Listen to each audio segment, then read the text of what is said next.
Yo la miftance, la miftous. Alors aujourd'hui on se retrouve dans une vidéo un peu particulière parce qu'on va parler de comment s'affranchir du regard de l'autre. La grande question du siècle. Qui n'a pas envie de se sentir libre, se sentir libéré de ses chaînes du regard de l'autre? Récemment, je fais une très grande découverte qu'il faut que je te partage. Donc je vais te partager de mon expérience personnelle et de ce qui m'est souvent arrivé comme situation par rapport aux autres. Et je me suis toujours demandé mais pourquoi je me retrouve dans cette situation-là, c'est-à-dire de me sentir épiée par l'autre, de me sentir constamment sous le jugement des autres en fait. C'est-à-dire que quand j'arrivais soit dans des nouveaux lieux professionnels, nouvel environnement, cercle social, j'avais l'impression que tout le monde pensait qu'à moi, que le truc était, voilà, c'est une sorte de truc invisible de, voilà, on la juge ou c'est pas bien ce qu'elle fait ou. En parallèle de ça, je me rendais compte que j'avais beaucoup de mal à parler de moi-même et du coup d'assumer pleinement qui j'étais. Pendant longtemps, je suis restée dans des schémas comme ceci, donc notamment après mon ouverture spirituelle, ça s'est hyper renforcé. Et en fait, je comprenais pas, donc je me disais mais qu'est-ce qui se passe, tu sais. Et puis quand t'es dans le truc, parfois quand t'es dans le move, c'est compliqué quoi. Après un long périple, j'ai découvert que c'était lié à une de mes blessures, qui est la blessure de l'humiliation.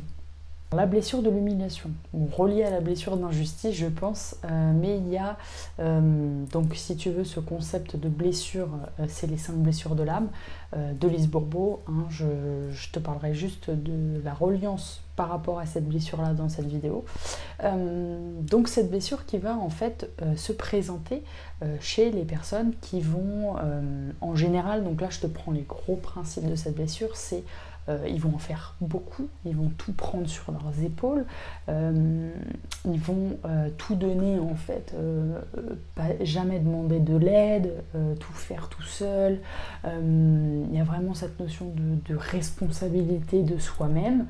Il y a quoi d'autre? Il y a aussi également, c'est des personnes, donc si tu pars dans les préceptes du livre, du concept de Lise Bourbeau, hein, ça va être des personnes qui s'en veulent en fait d'avoir des excès pour eux-mêmes, qui ne s'autorisent pas, voilà,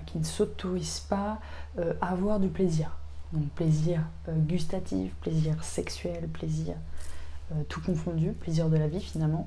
Et donc ça peut se manifester par un surpoids physique ou un excès de kilos. Alors, bien évidemment, c'est des prédispositions, hein, parce que tu vois, par exemple, bon, moi, de mon principe, de mon point de vue, je pense qu'on expérimente toutes les blessures, donc notamment les 5 de l'âme. Je vais te les rappeler comme ça fera un petit peu plus rapidos. Donc on a l'humiliation, la trahison, le rejet, injustice et abandon. Et bon, ces 5 blessures-là, elles vont se manifester dans ta vie à différentes échelles. Et en fonction de ces blessures-là, tu as des masques associés, des masques qui t'empêchent véritablement de te libérer, d'être toi-même et de one again, faire ta life de fifou. Quand ces blessures-là se ressentent, bah, tu es dans le masque et donc pas dans l'être authentique. Alors, très intéressant du coup, à travers mon parcours, c'est que je l'ai découverte récemment chez moi, grâce à un tirage exceptionnel que j'ai reçu d'une amie à moi, que je remercie encore parce que c'est vraiment venu illuminer mon actuel présent. Et en fait, j'étais pas prête jusque maintenant à regarder cette blessure. Et là, voilà, j'ai ouvert les yeux, je me suis dit, ah oui, effectivement, il y a quelque chose à libérer et à guérir. Donc quand j'ai découvert que cette blessure était présente chez moi, parce que bien évidemment dans certaines situations je pensais en fait, il y a aussi cette notion de se décrédibiliser soi-même.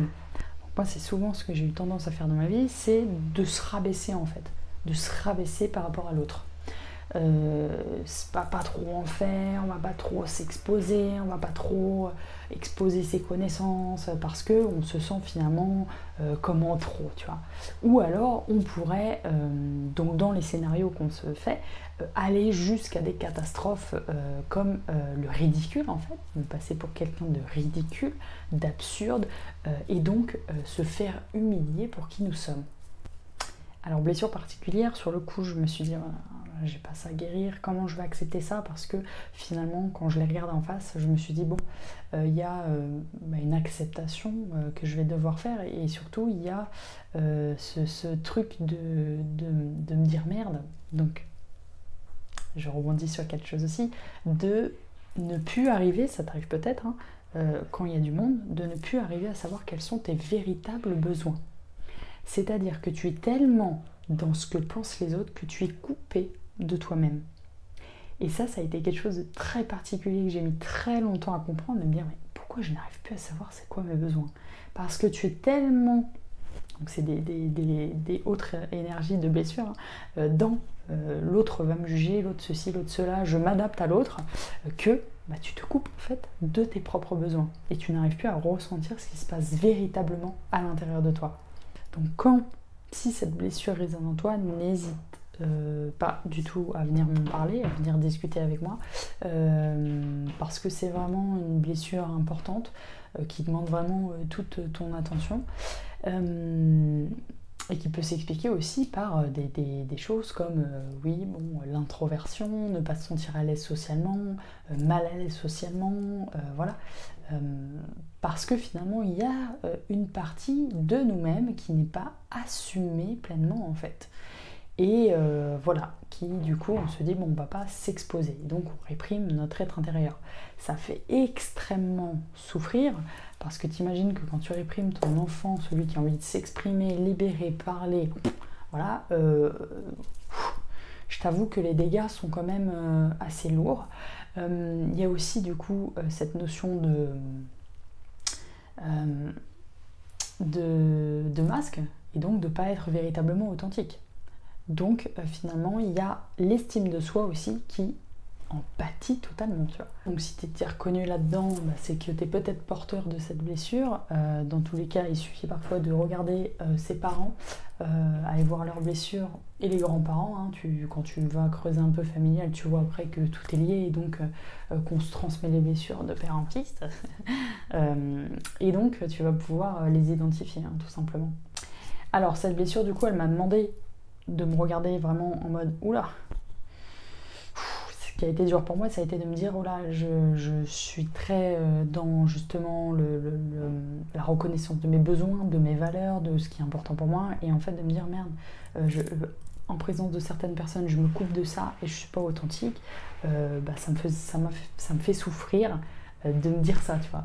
Et donc sur le coup, j'étais là en mode c'est pas possible quoi, comme limite quelqu'un qui ferait un deuil, tu sais, non, c'est absolument pas possible. Et puis en fait après avec du recul je me suis dit oui, je suis porteuse de cette blessure, maintenant comment la guérir? Alors bon, déjà si tu t'es reconnu là-dedans, ça va être vraiment de la laisser être. Donc c'est relié parfois à la honte de soi-même, hein, comme je te l'ai dit. Donc avoir honte de soi, qui est très particulier. Voilà, donc ça peut être par du rougissement, ça peut être. Après ça peut s'exprimer c'est pas. Je veux dire, c'est pas quelque chose de figé, hein, bien évidemment. Mais tu peux rougir et avoir honte de toi, de tes agissements personnels, de tes convictions, de ce que tu penses, enfin voilà, vraiment ce truc-là. Et donc, pour aller guérir tout ça, en fait, la guérison, elle est pas compliquée en soi. Déjà, quand on met le mot, quand on pose l'intention du cœur, j'ai envie de guérir, ça se fait tout seul, en fait, à partir de ce moment-là. Et il y a bien évidemment d'autres travaux que tu peux effectuer. Alors, le premier, ça va être vraiment de laisser cette blessure respirer en toi. Donc d'accepter le fait que oui, tu as honte de toi parfois, que tu as agi comme ça, que ça t'a pas plu, que tu t'es senti faible peut-être, inférieur à certaines personnes aussi. Tu vois, ce sentiment d'infériorité que moi j'ai beaucoup retrouvé dans ma vie, de me sentir inférieur par rapport à l'autre, avec, pour certaines personnes, avec certains trucs qui revenaient. Bon, après j'ai fait un rapport avec les parents, etc. Donc pour se libérer de se sentir inférieur, donc déjà il y a peut-être aussi couper ces liens. Donc, alors je me suis éloignée, donc t'acceptes ce qui se passe en toi, t'acceptes d'avoir cette blessure-là, tu te positionnes en fait dans une posture d'ouverture par rapport à ça. Tu vas pas chercher à te dire merde, il faudrait que je fasse ça, que j'agisse plus comme ça, que ceci, que cela, à te contrer là-dessus, c'est ok, j'accepte. Je vais dans ce truc-là d'acceptation de cette blessure. Et déjà, quand j'ai fait ça, je me suis dit, ah ouais, la tournure, elle était complètement ouf en fait. Elle est complètement ouf. Et entre les deux, il y a quoi? Il y a ça et il y a ça. Mais il y a rien, enfin, c'est un pas, c'est juste un pas, tu vois. Hop, je me dirige vers l'acceptation de moi-même et j'ouvre en fait, je m'ouvre, tu vois. Une fois que tu as écrit, que tu as libéré, déjà l'écriture, ça va t'enlever un poids.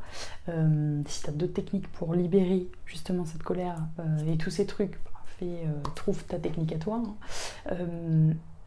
Ensuite, une fois que tu es passé par cette ouverture d'acceptation, d'écriture, de relâchement, il y a bien évidemment le travail du rapport à l'autre. Bah oui, parce que c'est ça, dans cette blessure, c'est le rapport à l'autre qui est très très fort et très présent dans la blessure de celui qui se sent humilié. Donc, ça va être un travail d'acceptation de soi-même et de toutes ses parts. Donc ça se travaille quotidiennement. De s'affranchir du regard de l'autre. Alors comment tu peux faire pour t'affranchir du regard de l'autre? Ça va être vraiment... Donc c'est un truc que j'ai découvert très récemment, une technique juste qui est incroyable. Quand je te dis incroyable, c'est incroyable. En fait, je vais t'expliquer un truc hyper court, hyper concret. On est tous en train toujours de penser à nous-mêmes. D'accord? Bien évidemment, il y a des personnes qui sont dans le jugement. D'accord? Qui vont juger à une période donnée. Elles ne sont pas constamment dans le jugement, étant donné que nous sommes d'abord centrés sur nous-mêmes. Si tu te poses 2 minutes, en fait, c'est un travail d'abord, ça commence comme ça. Tu te poses et tu te dis, l'autre, il pense qu'à lui, il est dans son monde à lui. Quand il te raconte quelque chose, un fait, un truc, si tu te sens jugé, toi, de qui tu es, c'est parce que tu es focalisé sur toi-même, en fait. Tu vois, l'autre, il va te parler, il va penser à quoi? Il va penser à lui. Il pense à lui quand il est dans ce truc-là. Il est dans son monde, dans son truc. D'accord?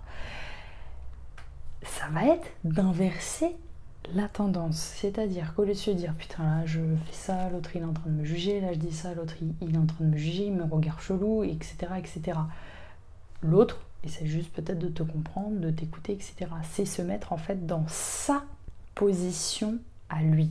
C'est-à-dire, au lieu de faire le focus sur toi, d'être là, putain, je vais contrôler mon geste, je vais contrôler mon truc, blessure, injustice, humiliation, je vais me contrôler moi-même, je vais faire attention à ce que je dis, etc. Ça va être du coup de ne plus focaliser sur ton intérieur, sur ce qui se passe là-dedans, et de focaliser sur l'autre. Donc vraiment de dire, ok, c'est comme si tu plonges là et tu vas dans ce truc. Et quand tu te mets à sa place, tu vois quoi? Tu vois que lui, il est dans son monde. Tu vois, tu t'imprègnes de ce truc-là. Il est dans son truc, il pense qu'à lui. À partir du moment où il pense qu'à lui, il peut pas penser à toi en fait, tu vois. Non mais, c'est pas un truc de malade quand même. Donc, si tu te positionnes comme ça, et que t'as une grosse révélation quand même, et que t'es dans son monde, t'es dans son truc, bah c'est fini en fait, tu vois. Et ça s'arrête là. Et en fait, tu vas voir que les choses, d'expérimentation personnelle, ça a été une vraie révélation, là. Et je vais continuer de l'expérimenter en mode, tout le monde s'en fout en fait de ta vie, tu vois. C'est cru ce que je dis, mais en fait oui. Puisque étant donné qu'on est nous-mêmes, centrés sur nous-mêmes, tu vois. Même quand t'es dans tes blessures profondes, etc., que tu penses que l'autre te juge, etc.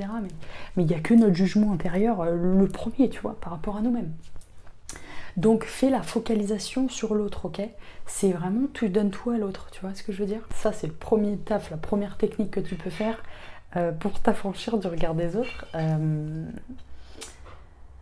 Donc arrêtez de faire le focus sur soi, tout simplement. Voilà, tout simplement, parce que c'est l'ego qui est à l'intérieur, c'est l'ego qui est là en mode attention à ce que tu fais, à ce que tu dis, etc. Enfin, toutes ces notions de contrôle extrême qui sont lourdes en fait. Je pense que tout le monde a, au bout d'un moment donné, à travers l'ego, expérimenté cette notion de contrôle. Et donc, ça fait souffrir, parce qu'on est sans arrêt en train de jouer des rôles.